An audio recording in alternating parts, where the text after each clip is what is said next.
31শে December 2025। এই কথাগুলো তুমি তোমার সেই প্রিয় মানুষটিকে পাঠাও। আজ অদ্ভুত এক অনুভূতি নিয়ে তোমাকে লিখছি। জানো তো, তোমাকে ছাড়া আমার পৃথিবীটা একেবারে ফাঁকা লাগে। কিছু কথা আছে যেগুলো মুখে বলতে পারি না, কিন্তু মন প্রতিদিন তোমাকে বলে তুমি আমার জীবনের সবচেয়ে নিরাপদ জায়গাটা। তোমার কাছেই আমার সবকিছু। তুমি যখন আমার পাশে থাকো তখন মনে হয় পৃথিবীর সব ঝড় যেন আমার কাছে হার মানে। তোমার একটুখানি হাসি দিনের সব কষ্ট ভুলিয়ে দেয়।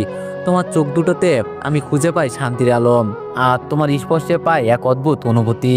প্রিয়, আমি জানি না ভবিষ্যৎ কি নিয়ে আসবে, কিন্তু আমি জানি তোমাকে ছাড়া কোনো ভবিষ্যৎ চাই না। তুমি আমার হাসির কারণ, তুমি আমার চাওয়ার শেষ প্রান্ত। তুমি থাকলে আমি সব হারিয়েও আবার উঠে দাঁড়াতে পারি। তাই বলছি, দূরে যেও না কখনো। রাগ হলে একটু থেমে যেও, ভুল হলে আমাকে বলো, আমি বদলে নেব। কিন্তু আমাকে ছেড়ে যেও না। আমি হয়তো অপূর্ণ, কিন্তু তোমার প্রতি আমার ভালোবাসা কোনোদিন অপূর্ণ হবে না।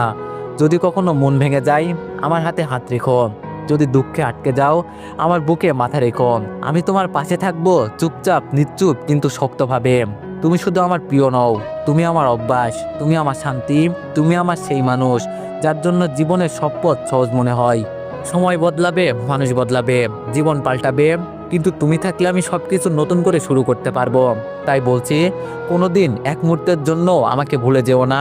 তুমি আমার ছোট্ট পৃথিবী, আমার প্রতিদিনের আলো, আমার হৃদয়ের সবচেয়ে নরম জায়গা।